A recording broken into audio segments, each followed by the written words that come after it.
Link Espírito Santo. Oferecimento. Celita. É bom com tudo. Olá, boa noite para você que nos assiste. O Link Espírito Santo desta terça-feira, 28 de outubro, começa agora. Seja muito bem-vindo e desde já obrigada pela sua companhia. Nós já iniciamos o jornal falando de um ladrão que invadiu um condomínio na Serra. O bandido fez adolescentes de refém.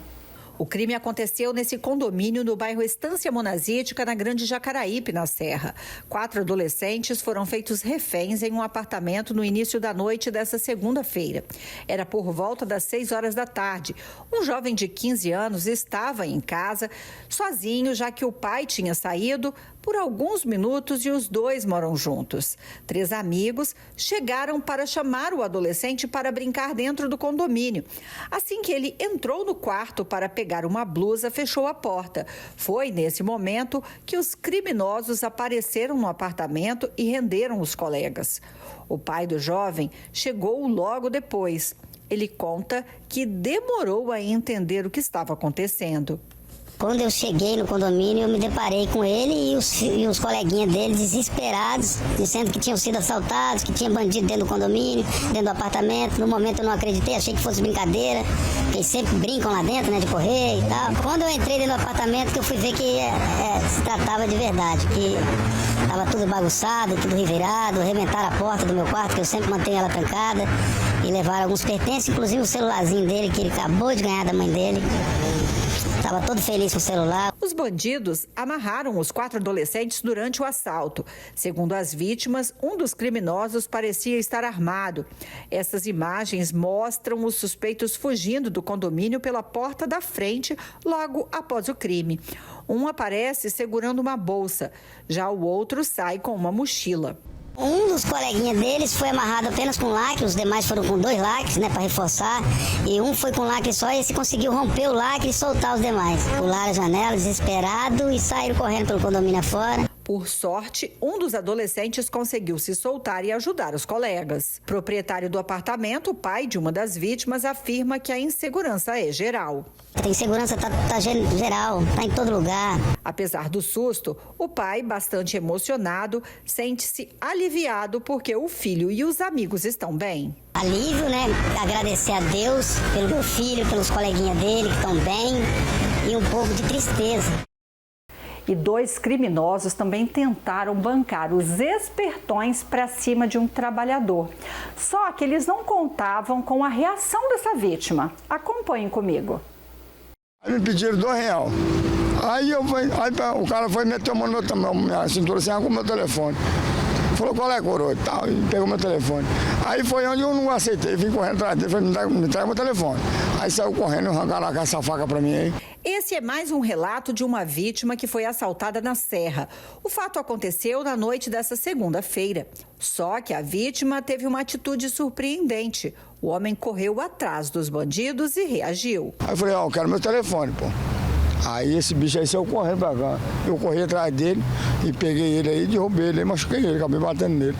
Enquanto a vítima batia em um dos suspeitos, policiais que faziam patrulhamento no local abordaram o outro, que carregava 2 facas dentro de uma bolsa. O ladrão ficou bastante machucado. A vítima dos bandidos chegou a ficar com marcas de sangue na blusa e uma das mãos machucadas. Eu não arrependo não, porque se ele fez isso comigo, ele pode roubar de uma família qualquer, talvez, até mais, né?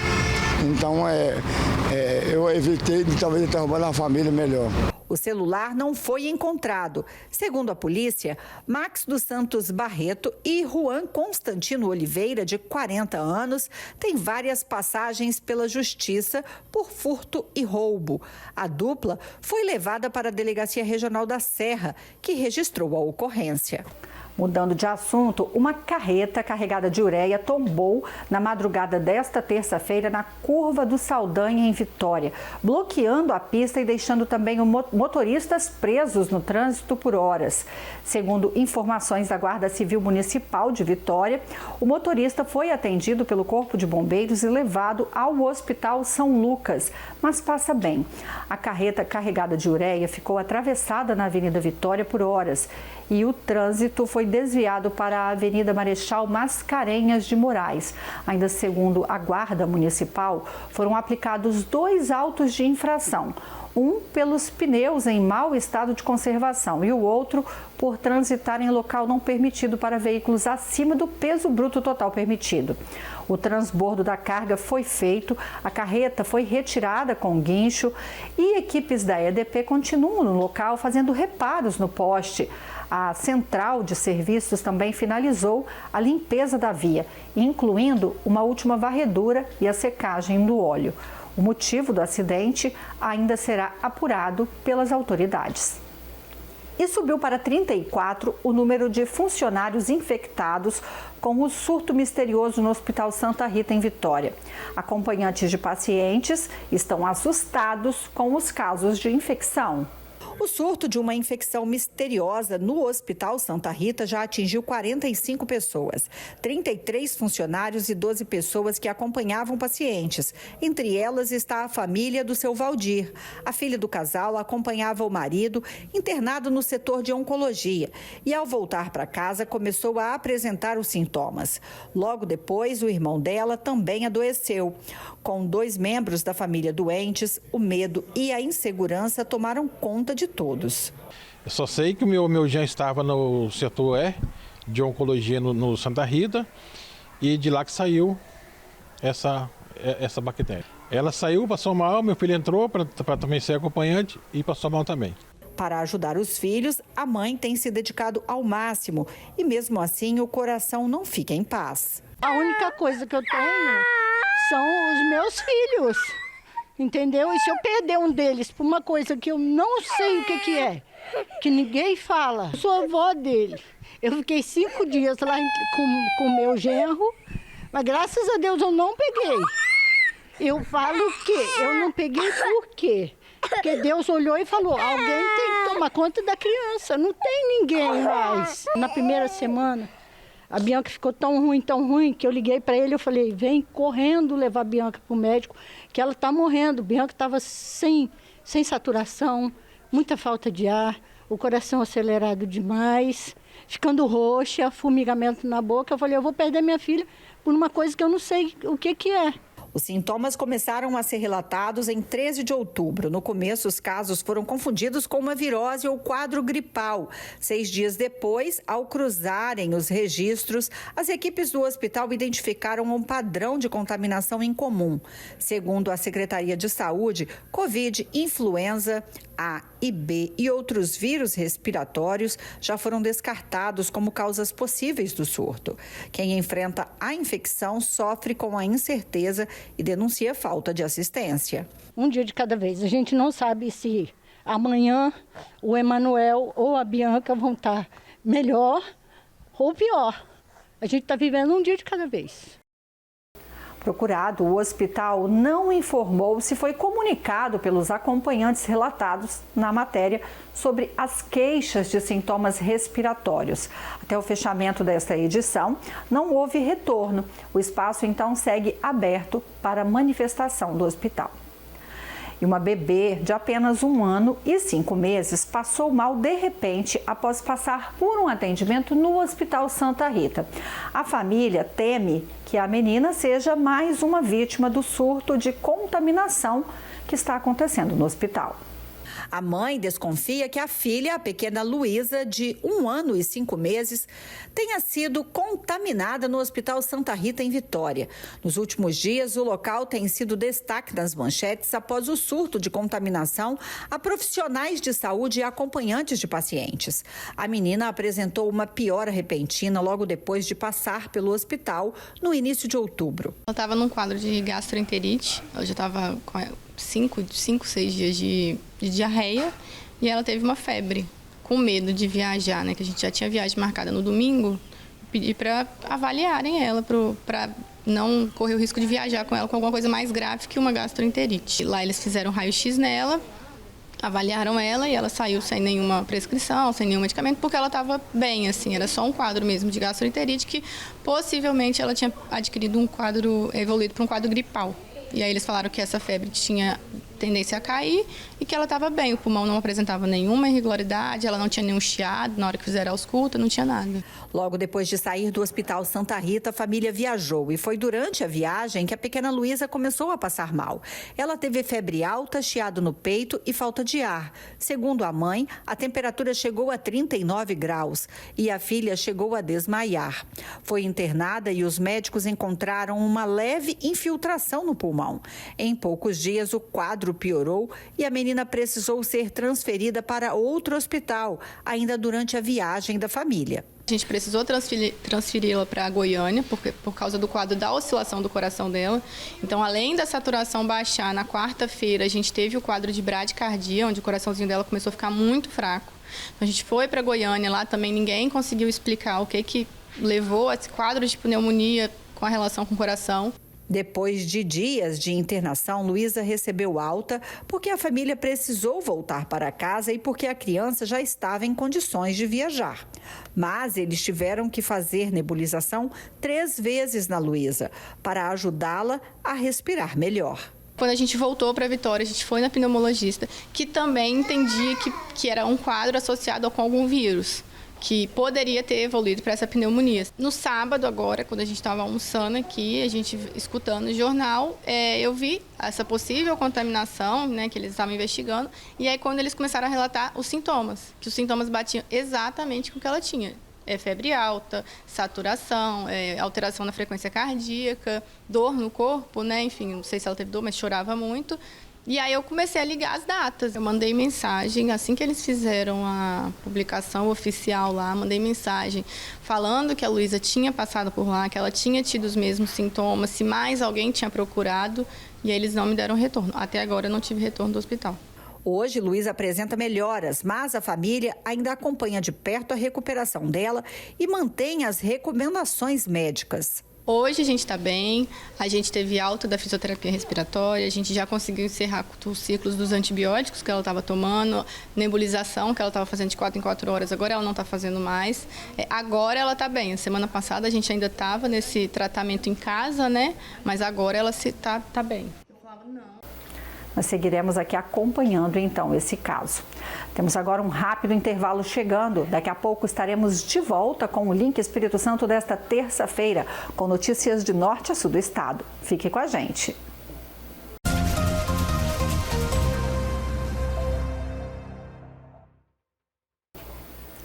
Link de volta. A Polícia Civil investiga o assassinato de um homem de 41 anos que aconteceu na localidade de Campo Acima, em Itapemirim.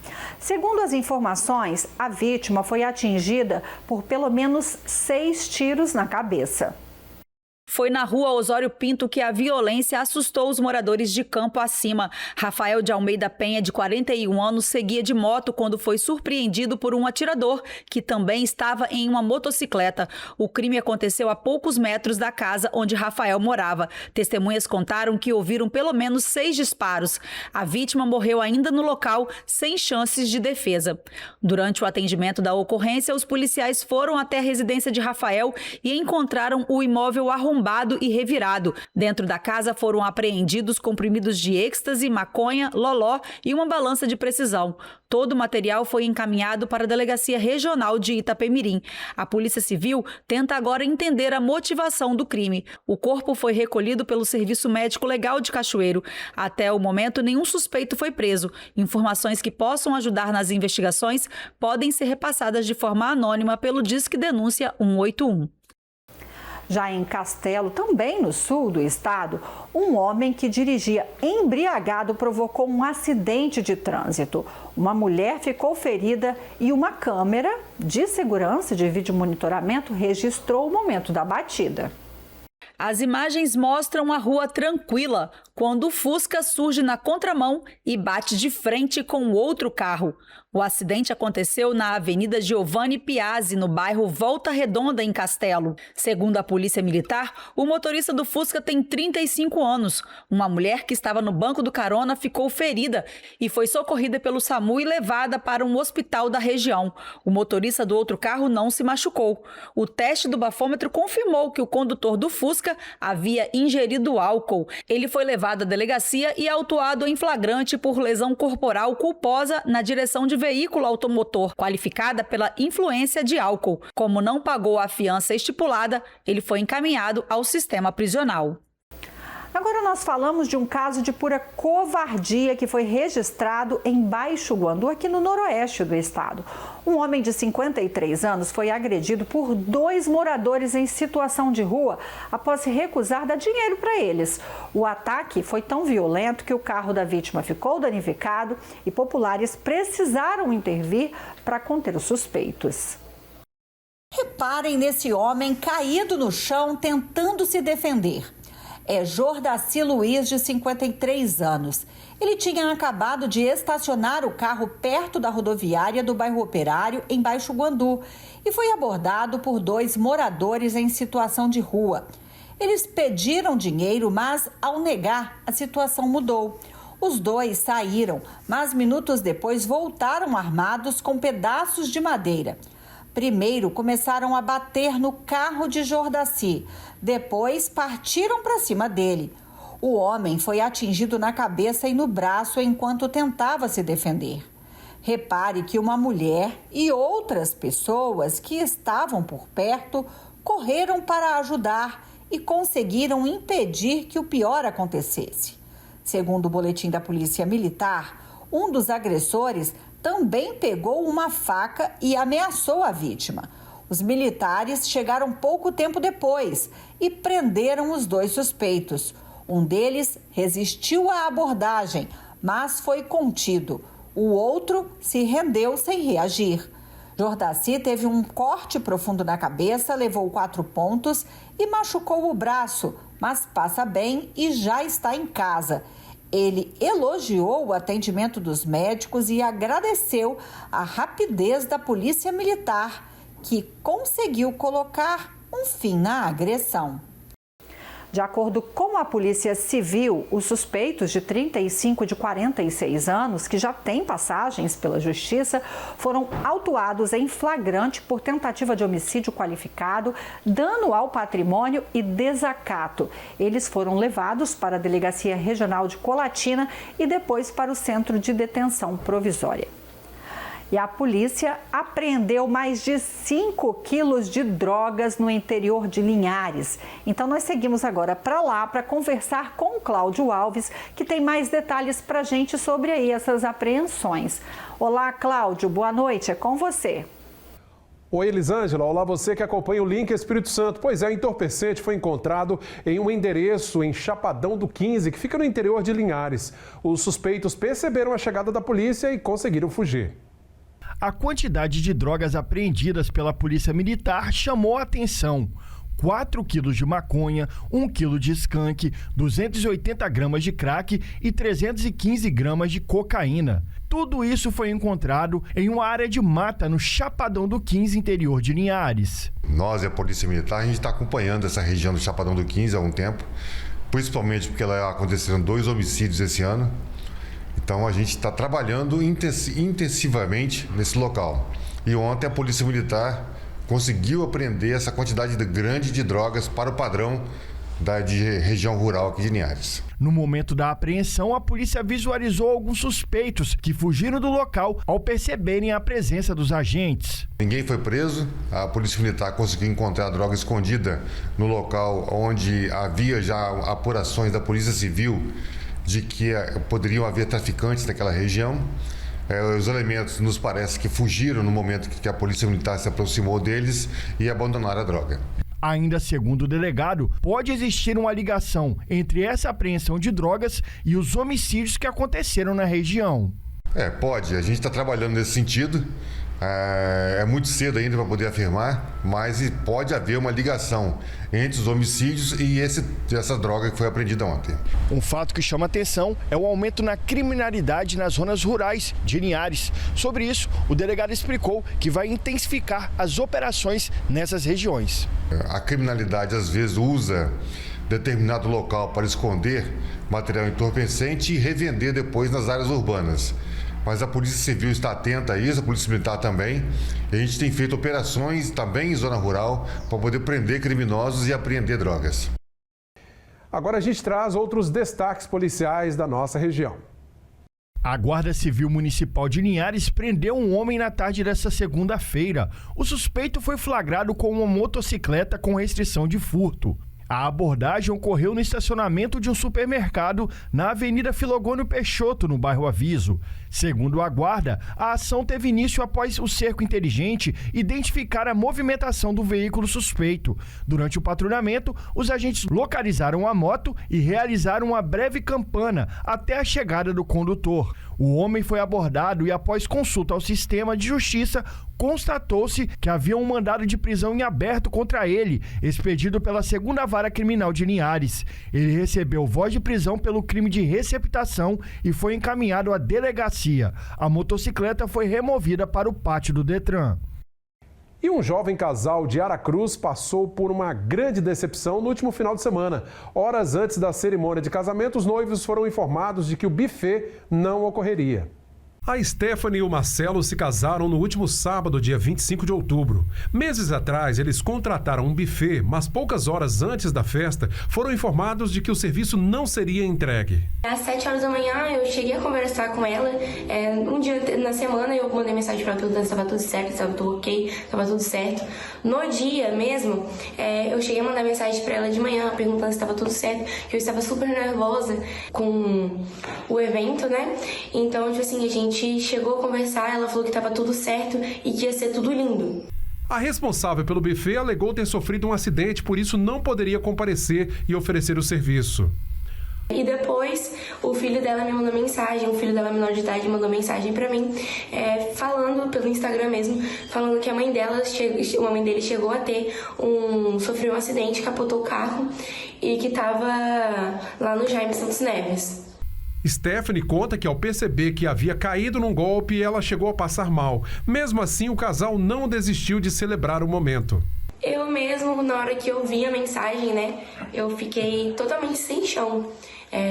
Inclusive, eu comecei a passar muito mal. Falei pra moça, eu tava no salão, falei pra moça parar de mexer no meu cabelo, que eu ia desmaiar, que eu não sabia o que fazer, na verdade. Então, eu recorri a ligar, né, pro buffet do Tonon, né, que foi o que conseguiu, assim, socorrer a gente mesmo, faltando apenas 3 horas pro evento. O filho dela me mandou a mensagem falando que ela tinha sofrido esse suposto acidente. Nisso eu liguei pro meu noivo e ele resolveu o resto. Aí, no caso, a Emily entrou em contato comigo, a gente conversou, ela falou que teria certas coisas para nos ajudar a realizar o evento. Aí, nesse caso, a irmã dela se direcionou para outro local para ver se conseguia ajudar a gente. Eu fui direto para o Buffet Tonon. De lá, ela me mostrou que tinha mais ou menos para atender a gente no momento. Em questão de 1h30, ela realizou um buffet que a gente não esperava que não teria. Então, no caso, ela que salvou literalmente o nosso noivado. Com a ajuda de familiares, o casal organizou às pressas a recepção dos convidados e a tão sonhada festa aconteceu. Sim, o evento aconteceu perfeitamente, foi tudo lindo, maravilhoso e graças a Deus. No final deu tudo certo. Assim. Na segunda-feira, eles registraram um boletim de ocorrência na Polícia Civil e agora esperam serem ressarcidos. A gente chegou a abrir um boletim de ocorrência. Hoje mesmo, no dia 27, a gente conseguiu abrir o boletim. Estamos entrando já com o advogado também para resolver tudo isso. Até então, a gente tinha dado um prazo para ela pagar, 3 prazos para ela pagar sem a multa dos 50% que tinha ainda no valor do contrato. Então, a gente fez ainda tentou fazer alguns acordos ainda com ela, né? Só que ela ainda não pagou a gente, não ressarciou o valor pra gente. Bom, nós fizemos contato com a dona do buffet nesta manhã e a informação dela é de que o ressarcimento ainda não foi feito, ou seja, o dinheiro não foi devolvido ao casal, mas que será feito o quanto antes. Por hoje é só, eu volto no link de amanhã. Até lá. Muito obrigada, Cláudio Alves. Ótima noite para você e até amanhã. O link vai para mais um rápido intervalo, mas em instantes estará de volta. Continue com a gente.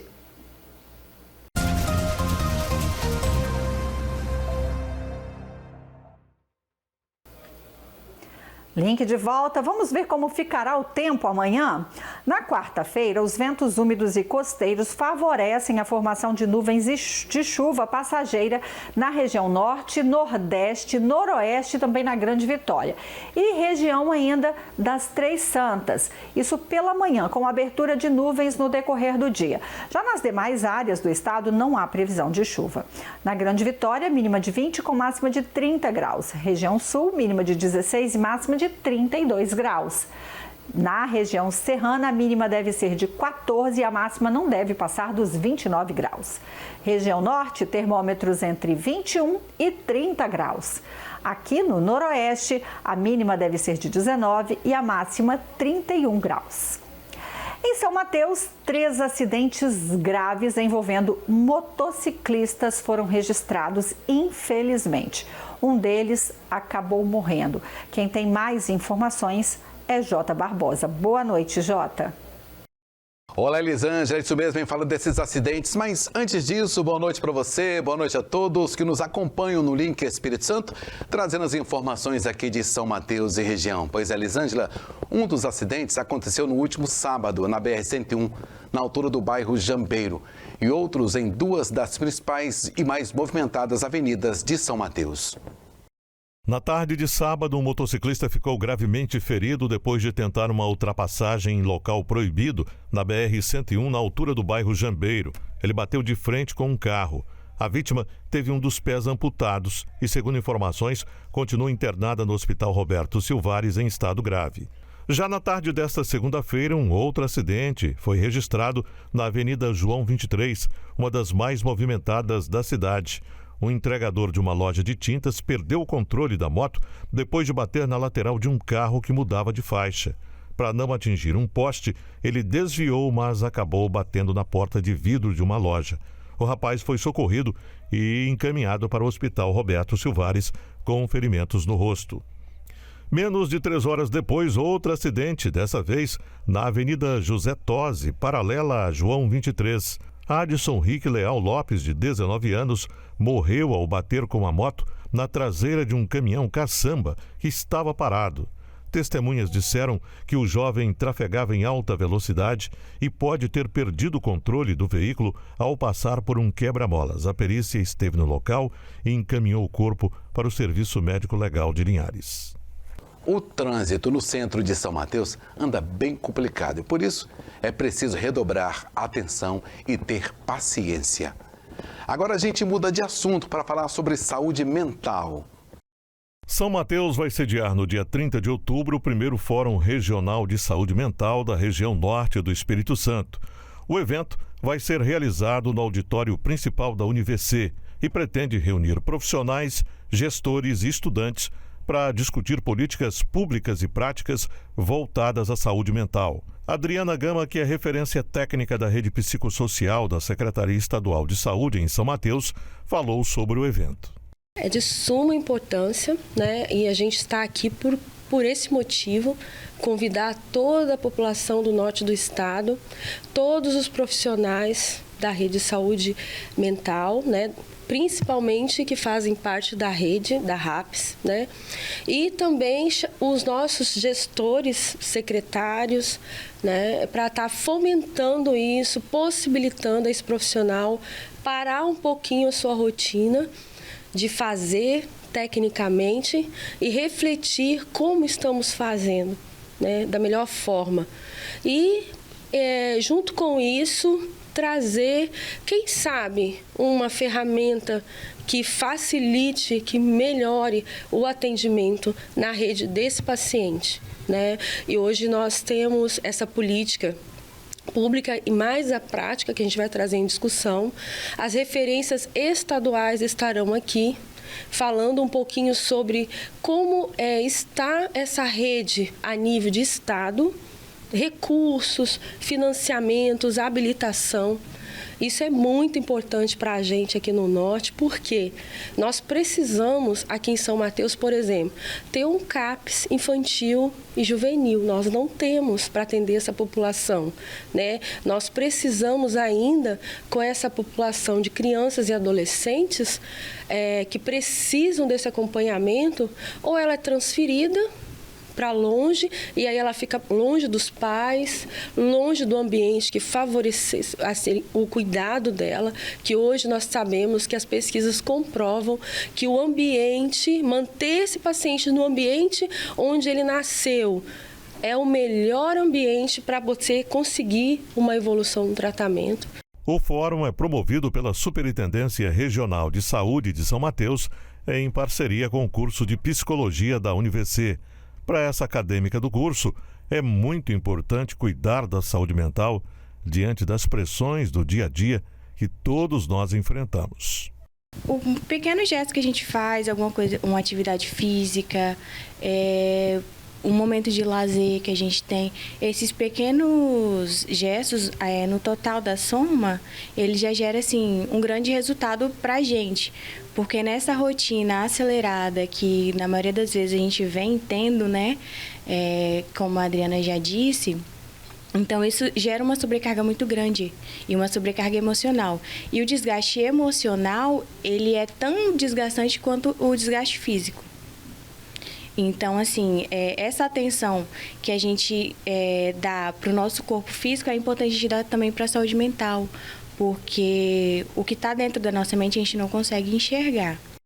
A programação acontece das 8 da manhã às 5 horas da tarde e inclui oficinas temáticas, rodas de conversa, 2 mesas redondas e apresentações culturais.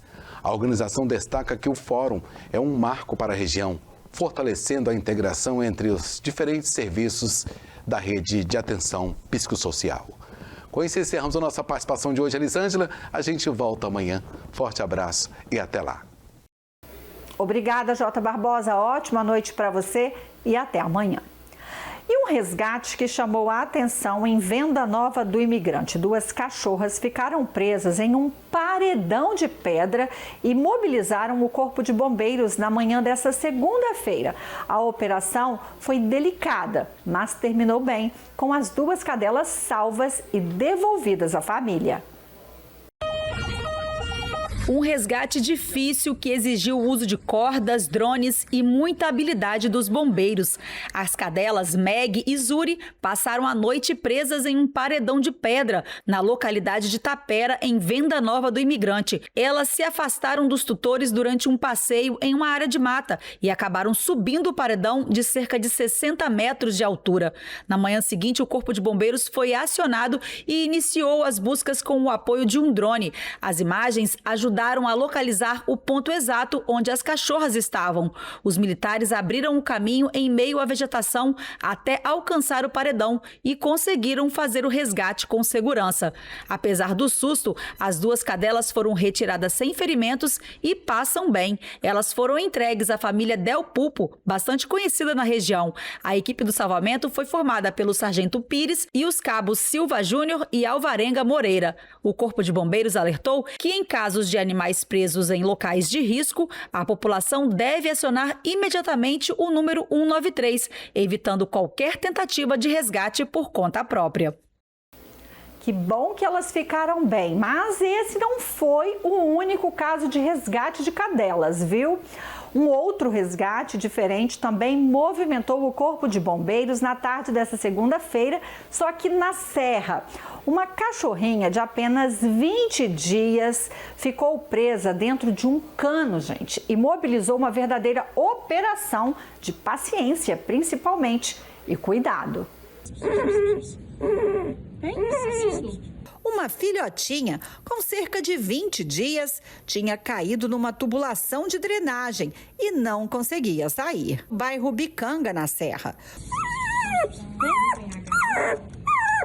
O cano tinha mais de 4 metros de extensão. A equipe precisou de muita calma para chegar até o animal. Como o cano passava debaixo de um piso de concreto, cada movimento era feito com cuidado para não ferir a pequena. Segundo o Corpo de Bombeiros, enquanto os militares trabalhavam, quem não saiu de perto foi a mãe da filhote, a cadela Teteia, que cavava a terra e latia como se quisesse ajudar no resgate. Os bombeiros conseguiram puxar a pequena com a haste de captura de animal. Foram 2 horas de tensão e quando ela finalmente saiu, sem ferimentos, apenas muito assustada, veio o alívio. A filhotinha, que ainda não tinha nome, ganhou um pra lá de justo: Bombeirinha. Lindinha demais, né? A Bombeirinha, que bom que tudo ficou bem também, né? Para todas essas cachorras aí, essas cadelas que decidiram aprontar nessa segunda-feira. Agora, mudando de assunto, passageiros de ônibus têm pressa? Tem. Agora tem também um ótimo motivo para desacelerar: o acesso gratuito a livros, que é o projeto Biblioteca Transcol, está de volta e devolveu aos usuários, do transporte público um momento de respiro. O resultado, em apenas 3 meses, quase 12 mil livros emprestados. Esperar por um ônibus se tornou uma oportunidade de adquirir novos conhecimentos e de adentrar no universo da leitura. Sou leitor assíduo, eu, meu filho, minha esposa, somos professores, inclusive, né? Então, assim, agora estou aguardando para sair para dar uma aula, enquanto espero o ônibus, aproveito para dar uma lida, né? Faz bem. O projeto Biblioteca Transcol é de 2007, mas ficou inativo por um bom tempo. Quem sempre parou em uma das suas unidades não via a hora do projeto retornar. E agora que voltou à ativa, a cada dia que passa, conquista novos leitores.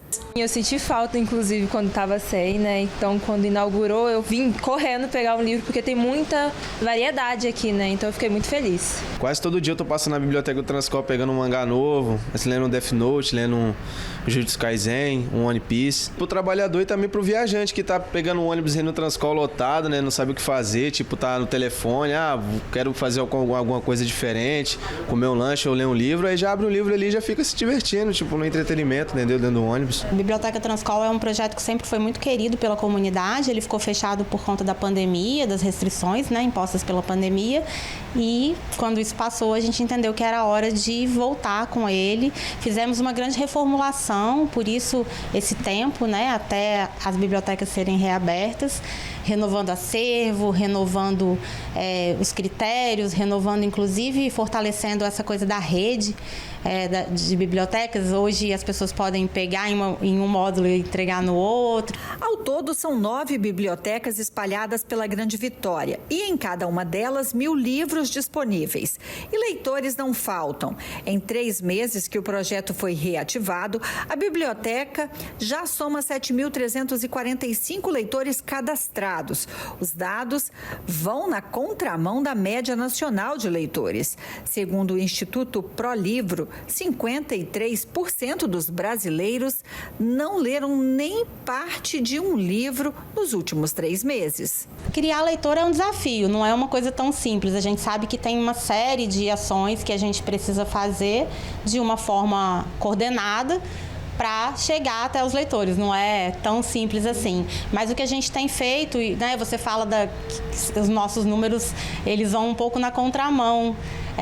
Então, acho que o que a gente tem feito está dando resultado, de conseguir, a partir dessa série de esforços, né, colocar as pessoas para que elas tomem o gosto pela leitura, para que elas divulguem o projeto para outras pessoas da família, para amigos né, para que esse coro se fortaleça e esse movimento cresça. Você tem muita variedade para todos os públicos. Onde teve uma biblioteca do Transcol, é sempre bom você chegar e pegar um livro e levar um livro com você. Seja pela variedade ou pela praticidade, o projeto já registrou mais de 11.800 empréstimos.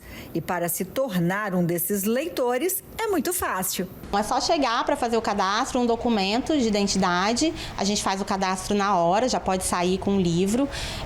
Pode ficar até 20 dias, renováveis por mais 10. Então, se não tiver tempo de renovar, de terminar de ler, pode renovar e ficar mais 10 dias. A gente tem um catálogo online, então quem estiver assistindo a gente, quiser entrar lá no nosso Instagram, @Biblioteca Transcol, tem o caminho para chegar também, para conhecer o acervo, pensar um pouquinho no que quer e aí depois vir fazer o cadastro. São variados temas, autoajuda, economia, religião, literatura, muito bom. Eu aconselho a todos a passarem e pegar um livrinho aqui, com toda certeza. Muito bacana, uma oportunidade, né, para incentivar aí o hábito da leitura e também de resgatar o prazer de ler, inclusive durante as viagens de ônibus. O Link Espírito Santo termina aqui, mas você pode revê-lo no site simnoticias.com.br, onde também confere muitas outras informações. Tenha uma excelente noite, a gente volta a se encontrar amanhã. Eu espero você.